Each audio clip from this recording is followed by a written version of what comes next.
ছাত্রলীগ এই যে আক্রমণটা করলো এবং সেই আক্রমণ তো পার্টির সেক্রেটারি নির্দেশই করেছে এবং ছাত্রলীগের প্রেসিডেন্টের নির্দেশই করেছে। তারা যেভাবে নির্যাতিত হয়েছে এবং সেই নির্যাতনের হাতিয়ারটা ছিল ছাত্রলীগ। তারা রাজনীতি করে আওয়ামী লীগ ছাড়া অন্য যারা করে তারা এখন জীবনেও চিন্তা করে না যে নির্বাচনের মাধ্যমে ক্ষমতায় আসবো। দেশে এক ধরনের একটা ম্যাচাকার হয়েছে, এটা তো অস্বীকার করার কোনো উপায় নাই।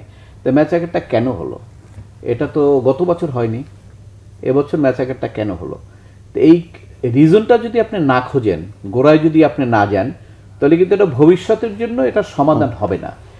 কিন্তু আপনি ম্যাচাকারের সুযোগ নিয়ে যদি আপনি রাজনীতি করতে চান, ওই রাজনীতির মধ্যে পলিটিক্স ঢুকে যায় যেমন একটা শব্দ হচ্ছে না, এরকম আর কি, তাহলে সেটা হবে আপনার বাইপাস করা, এবং বাইপাস করে কিন্তু সমস্যার সমাধান হবে না।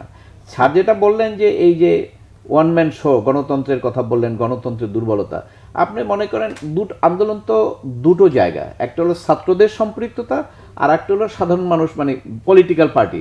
যদিও তারা বলতেছে বিএনপি আওয়ামী লীগ, কিন্তু কি বলে জামাতে ইসলাম বিএনপি, হ্যাঁ তাদের তো একটা পলিটিক্যাল ফোর্স আছে, তারা ছিল, তার সঙ্গে কিন্তু সাধারণ মানুষও কিছু ছিল, ছাত্ররাও ছিল। তা প্রথম আপনাকে আইডেন্টিফাই করতে হবে যে সূত্রপাত কোথায়। তো সূত্রপাত হলো আপনার ছাত্র আন্দোলন, তাদের দাবি হলো কোটা।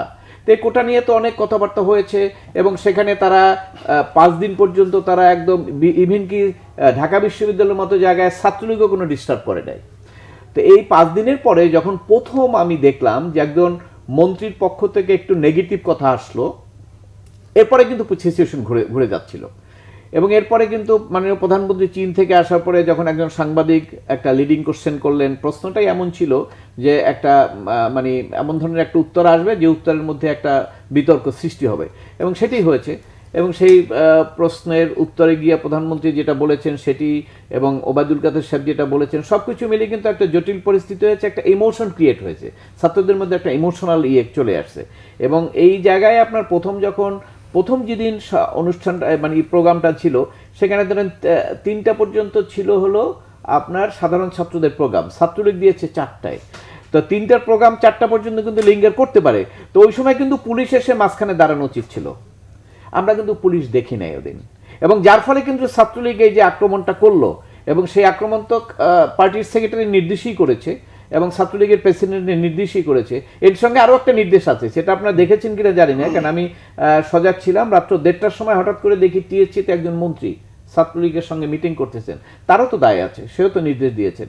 এখন আপনারা যদি বলেন যে এই ছাত্রলীগকে আমরা কেউ নির্দেশ দেই নাই, এটা তো বিশ্বাসযোগ্য হবে না।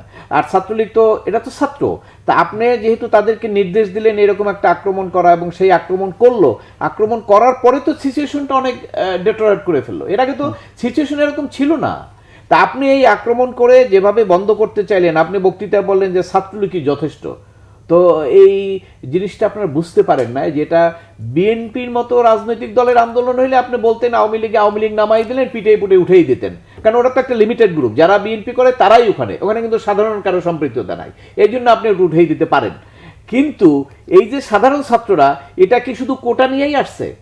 স্যার কিন্তু একটু টাচ দিয়েছেন যে ছাত্ররা কেন বিক্ষুব্ধ, এই জায়গাটা যদি আপনি আজকেও না যান, এবং এখন পর্যন্ত যাওয়ার কোনো লক্ষণ দেখি না, কেন আপনি তো টার্গেট নিয়েছেন বিএনপি জামাতে দেশের অনেক কিছু করেছে, তাদেরকে বিচার করতে হবে, সব কিছু শেষ করতে হবে, এগুলোর মধ্যে আছেন আপনারা।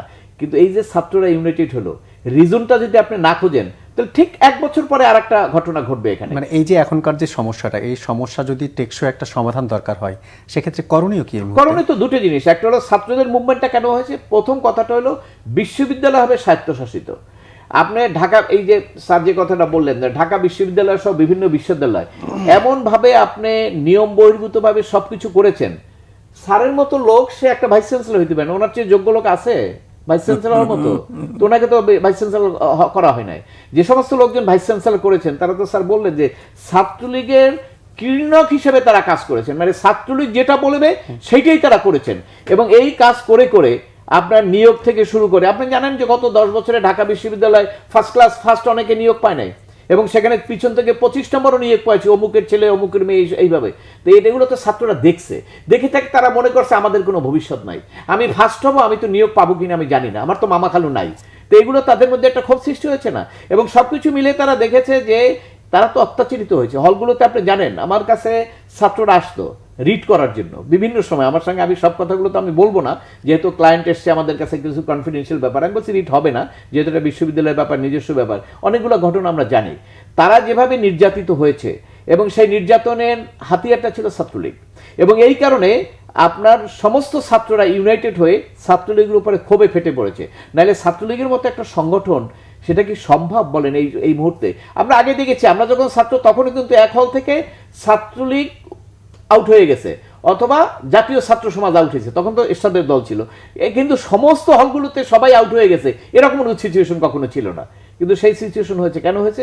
ওই যে ছাত্রদের মধ্যে ক্ষোভ, এবং এই ক্ষোভটা কিন্তু আপনার শুধু যে আপনার সাধারণ ছাত্র আর এই কোটা বিরোধী তা কিন্তু না, এটা অ্যাজ এ হোল।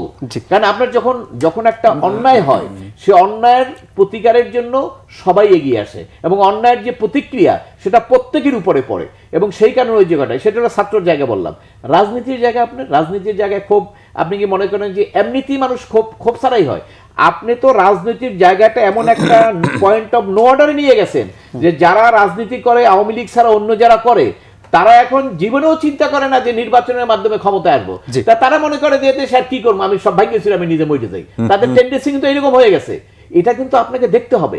আপনি মনে করবেন যে না, রাষ্ট্রে আজকে কিন্তু একটা বড় সংখ্যক পিপল কিন্তু আপনার সরকারের দলের না, একটা বড় সংখ্যক, এটা কিন্তু 2-1 লাখ টা কিন্তু না, কোটি কোটি। তো সেই জায়গায় এদেরকে বাদ দিয়ে, এদের যদি অ্যাটিটিউড এইরকম হয় যে আমি কিচ্ছু চাই না, আমি সবকিছু ভাঙিয়ে আমি মরে যাবো, এই অ্যাটিটিউডের দিকে আপনি রাজনৈতিক পরিস্থিতি কেন রাখবেন? আপনি সেই জায়গাটা তো ফিরে আসতে হবে।